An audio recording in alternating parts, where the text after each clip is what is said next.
नमस्कार, आप देख रहे हैं HD न्यूज इंडिया। तो गलकाबाद विधानसभा के जिला अध्यक्ष देशराज जी की अध्यक्षता में कालका जी कोऑर्डिनेटर शैलेश जी की मौजूदगी में कालका जी राज बहादुर जी के ऑफिस पर संगठन को मजबूती देने हेतु ward committee, booth committee, sector committee गठित करने हेतु प्रेरित किया गया। साथ ही भाजपा को कैसे दिल्ली में विजय दिलाई जाए, इस पर गहन अध्ययन मंथन किया गया। देशराज जी जिस तरीके से लगातार पिछले 1 तारीख से दिल्ली के अंदर जो माहौल देखने को मिल रहा है, रेप और हत्याओं की जो घटना है वो बहुत ही बड़ी है। चाहे वो नांगल का मामला हो, त्रिलोकपुरी का मामला हो, नागलोई का मामला, और अभी हाल ही में जो ये हुआ राबिया कांड संगम बिहार का मामला हो।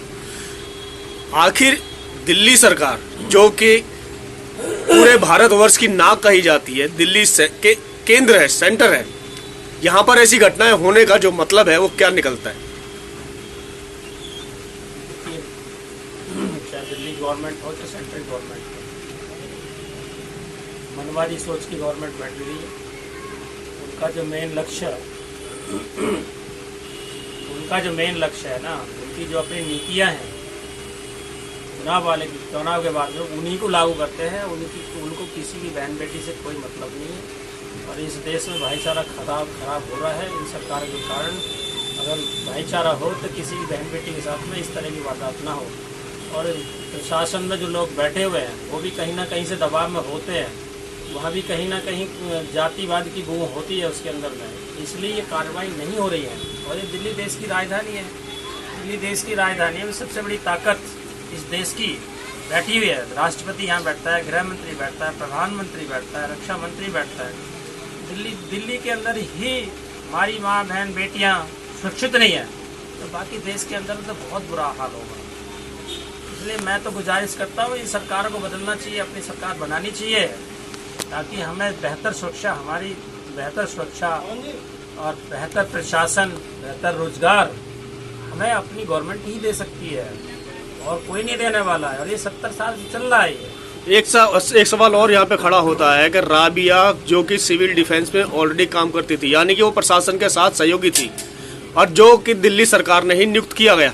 अगर प्रशासन के अंदर ही इस तरीके की घटनाएं देखने को मिलती हैं तो ये स्थिति क्या आखिर दर्शाती है? ये स्थिति ये दर्शाती है कि जो सरकार खुद ही सुरक्षित नहीं है तो जनता कहाँ से सुरक्षित होगी। जिन्होंने सुरक्षा के नाम पर सिविल डिफेंस में जो भर्ती की है, जबकि दिल्ली पुलिस यहाँ बैठी हुई है पहले से। जब दिल्ली पुलिस से भरोसा नहीं रहा तो दिल्ली गवर्नमेंट ने सिविल डिफेंस में भर्तियां करनी शुरू कर दी कि भाई हमारे सुरक्षा गार्ड होंगे तो हमारी सुरक्षा होगी, जनता की सुरक्षा होगी। अब वो उनके खुद ही सिविल डिफेंस वाले सुरक्षित नहीं है तो क्या सुरक्षा करेंगे? तो मेरा मानना ये है कि इनकी अपनी सोच नहीं है कि भी हम बेहतर सुरक्षा दे पाए। लोगों का मानना है कि इसके अंदर कहीं ना कहीं बहुत बड़ी साजिश नजर आती है, कि हो सकता है कि राबिया कुछ ऐसे राज जानती हो जिसको लेकर के उसने कोई आवाज उठाई हो और उसको दबाने के लिए ये कांड किया गया हो। ये भी हो सकता है, क्यों नहीं हो सकता है। जो अंदर की राज जानता है, अगर वो खोलेगा जाके तो उससे पहले, खोलने से पहले उसको साफ कर दिया जाएगा तो जिंदगी में रहोगी नहीं। ये भी हो सकता है, कोई जरूरी नहीं है। एक ऑडियो क्लिप जो है, राबिया की जो फ्रेंड है उसकी माँ से जब बात होती है तो वो क्लिप बाहर निकल के आई है और वो खुद डरी और सहमी दिखाई दे रही है। पूछ रही है कि राबिया आखिर है क्या, और अभी तक वो कहाँ पहुंची कहाँ ना पहुंची, कॉल रिकॉर्डिंग तो नहीं हो रही है, यहाँ तक उसने पूछा। तो क्या लगता है इससे मंशा जाहिर क्या होती है? इससे मंशा यही जाहिर होती है कि कहीं ना कहीं गवर्नमेंट की या प्रशासन की कोई ना कोई कमजोरी रही है, जिसके कारण उस लड़की का इस तरह से जो मर्डर किया गया है। और जो उसकी जो सहायक रही है वो खुद उसके अंदर इन्वॉल्व है, जो पकड़ी नहीं जा रही है। और कहीं ना कहीं जो अपना पुलिस प्रशासन है ये दबाव में है, क्योंकि हमारे देश में क्या है कि यहाँ जातिवाद और जो हिंदू मुस्लिम का तो मामला चल ही रहा है, और मुस्लिम परिवार से थी, समझेगी। तो ये जो आज गवर्नमेंट बैठी है ये सिर्फ चंद लोगों के लिए बैठी हुई है, पूरे देश के लिए नहीं बैठी है।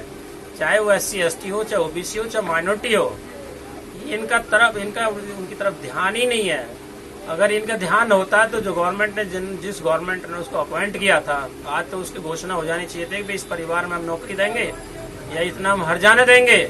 अगर यही किसी अगड़ी जाति की अगर लड़की होती ना तो मीडिया इसको नेशनल मुद्दा बना के नहीं है और गवर्नमेंट को मजबूर कर देता कि भाई इस तरह की हत्या हुई है, इसके परिवार के कमाने वाली यही लड़की थी जिसके इससे घर चलता था। आज ये नहीं रही तो उसके परिवार को आप जो है हट जाना दीजिए, इसके परिवार को आप नौकरी दीजिए। मौजूदा स्थिति में चाहे वो केंद्र की सरकार हो चाहे वो राज्य की सरकार हो, लगभग आज भी सत्ता में वही लोग हैं जो दमन करते हैं। 85% जो लोग हैं, चाहे वो SC, ST, OBC या माइनॉरिटी के लोग ही क्यों ना हो, आज भी वो उन्हीं लोगों को सपोर्ट करते हैं, भ्रमित हैं। आखिर वो समझ क्यों नहीं पा रहे कि अपनी सत्ता पाने के लिए हमें आगे आना चाहिए, ना कि इनके बहकावे में।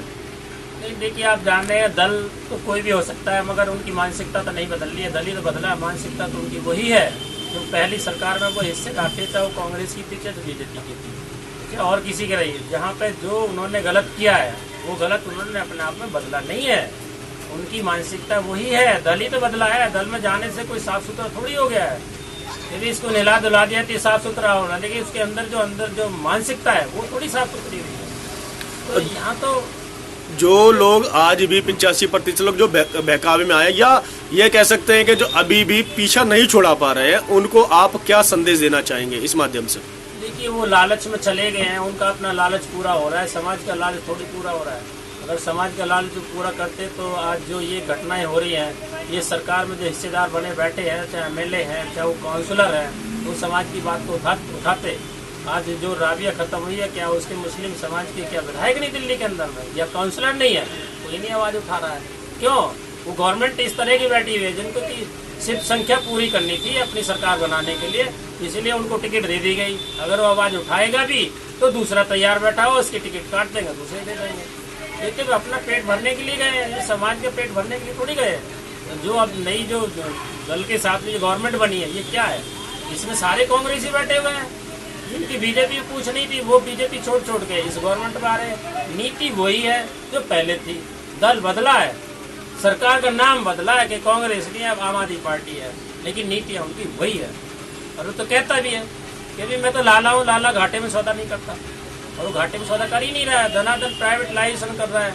चाहे वो आपका शिक्षा का क्षेत्र हो, चाहे आपका सुरक्षा का क्षेत्र हो, चाहे आपका वो खाद्य डिपार्टमेंट हो, सब्जी के प्राइवेटाइजेशन कर रहा है, लालाओं की दुकान बना रहा है। लाला जी जब चाहेंगे देंगे, नहीं चाहेंगे तो नहीं देंगे।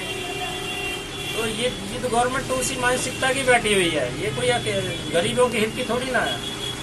ये तो सिर्फ अपना व्यापार करने आए हैं, ये व्यापार कर रहे हैं। बिजली में तुम छूट दे रहे हो, पानी में तुम छूट दे रहे हो, लेकिन आप जो पैसा निकाल रहे हो गैस के माध्यम से, पेट्रोल के माध्यम से, और आपने जो ये मोबाइल जो 10 रुपए का रिचार्ज करके नहीं, यार हम अपनी बात कर लेते हो, 10 रुपए खत्म कर दिया, आपने 150 कर दिया, जबकि 150 की हमें जरूरत ही नहीं है। तो पैसा इधर से खर्च कर रहे थे, इधर से ज्यादा निकाल ले। आज दिल्ली गवर्नमेंट का आप देखेंगे DTC कितने घाटे में जा रही है, जल बोर्ड कहाँ चला गया, आज MTNL कहाँ चला गया, सब घाटे में गया ना। ये तो ये सुधारने के लिए आए थे कि भी हम सुधार करेंगे। सुधार कहाँ कर रहे हैं? ये तो प्राइवेट को ठेका दे रहे हैं, प्राइवेट में उसकी अपनी मर्जी है, वो भर्ती करेगा, जब मर्जी निकाल लेगा, और ये हो भी रहा है। तो अभी आने वाले समय 2022 में चुनाव फिर से नजर आ रहे हैं। चुनाव के अंदर लगातार जनता जो है वोट करती है और अपने प्रतिनिधि चुनती है, तो आप उनको क्या कहेंगे कि उन्हें कौन सी सरकार चुननी चाहिए? हम तो उनसे आग्रह ये करेंगे कि भी आपके हित में एक ही पार्टी है देश के अंदर, जो बहुजन समाज पार्टी है, जिसका 4 बार का शासन आपने देखा है। बहन जी ने एक निगाह से सबको देखा है, चाहे वो किसी भी जाति धर्म का रहा है, किसी के साथ में बहन जी ने अन्याय नहीं होने दिया। अपनी कोठी बुला के अपने सांसद को अरेस्ट कराती है बहन जी, अपनी कोठी बुला के नहीं, अपने MLA को खुद पनिशमेंट देती है कि भाई ये मानसिकता आपको छोड़नी पड़ेगी। जब मैं समानता की लड़ाई लड़ रही हूँ तो आपको मेरे विचारों में रह के नहीं, और आपको ये समाज के हित में काम करने पड़ेंगे। किसी गरीब का घर आप तोड़वाओगे या किसी जातिवादी मानसिकता किसी घर तोड़वाओगे तो ये हमें बर्दाश्त नहीं होगा। और बहन जी ने ऐसे लोगों को पार्टी से बहुत निकाला है, बहुत सारी गिरफ्तारी भी करवाई है। तो बहन जी ही इस देश में ऐसी शासक हैं जो सबको बराबर निगाह से देखती हैं। अदरवाइज कोई गवर्नमेंट ऐसी नहीं है जो बराबर किसी को निगाह में देखती हो, बराबर किसी को हिस्सेदारी देती हो।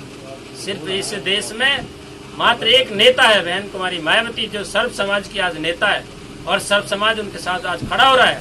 उसी तर्ज पे आज दिल्ली के अंदर भी लोग, सर्व समाज के लोग आज बहुजन समाज पार्टी के साथ खड़े हो रहे हैं, क्योंकि उनको पता है कि यहाँ पे एक ही रूल चलता है बहन जी का रूल है, इस देश में मानवता होनी चाहिए, इस देश में सबको सुरक्षा मिलनी चाहिए, इस देश में सबको स्वास्थ्य मिलना चाहिए, इस देश में सबको नौकरी और रोजगार मिलना चाहिए। बहन जी का मकसद ये है।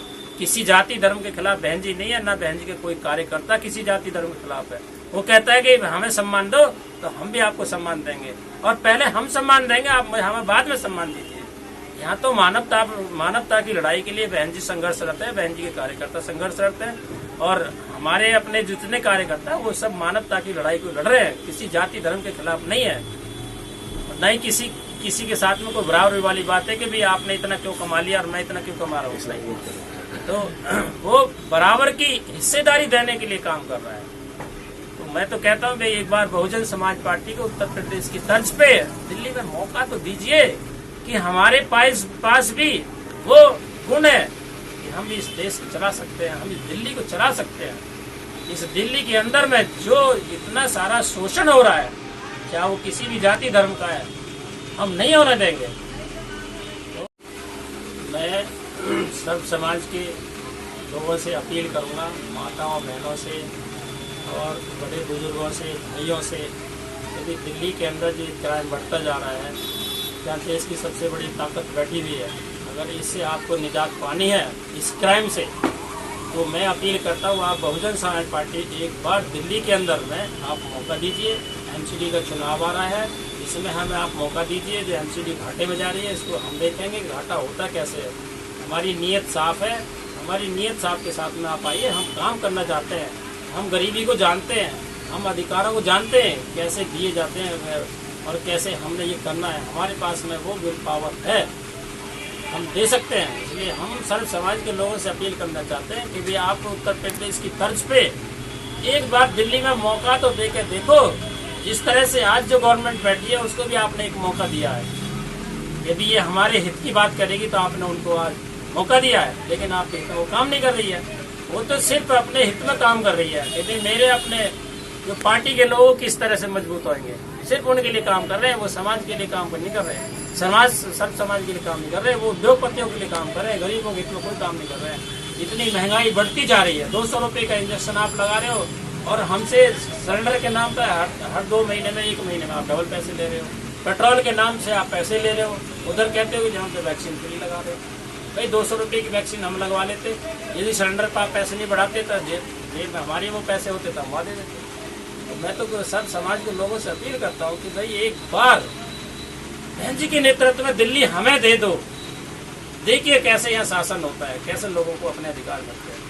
तो बार बार मैं अपील करूंगा सब समाज के लोगों से, आप आइए, बहुजन समाज पार्टी का द्वार खुला हुआ है। बहुजन समाज पार्टी की मेंबरशिप लीजिए, मानवता की लड़ाई में आप आइए। आपसे विशेष अपील करता हूँ मैं इस बात की। चलो लेकिन समाज का लालच पूरा करने के लिए आप बहुजन समाज पार्टी में आइए और बहुजन समाज पार्टी की मेंबरशिप लीजिए। बहुजन समाज पार्टी में रहकर काम करिए। बहुजन समाज पार्टी में रह के नहीं, सुख दुख में आप खड़े होइए। इस तरह की जो घटनाएं हो रही हैं बहुजन समाज पार्टी के समय में, इस तरह की घटनाएं कभी नहीं होती है। ना कोई जाति दंगे होते हैं, ना कोई धार्मिक दंगे होते हैं, ना किसी की मस्जिद टूटती है, ना किसी का मंदिर टूटता है। बहन जी सबके हित का ध्यान रखती है कि भाई जो चीज़ जिसकी है वो उसकी मिलनी चाहिए।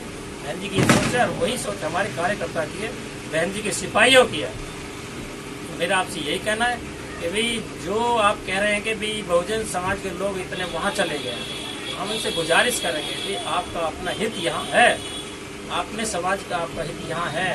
आपकी अपनी पीड़ा की जो लड़ाई है वो यहाँ से लड़ाई जा सकती है, दूसरे दलों में नहीं लड़ी जा सकती है। आप दूसरे दल में रह के नहीं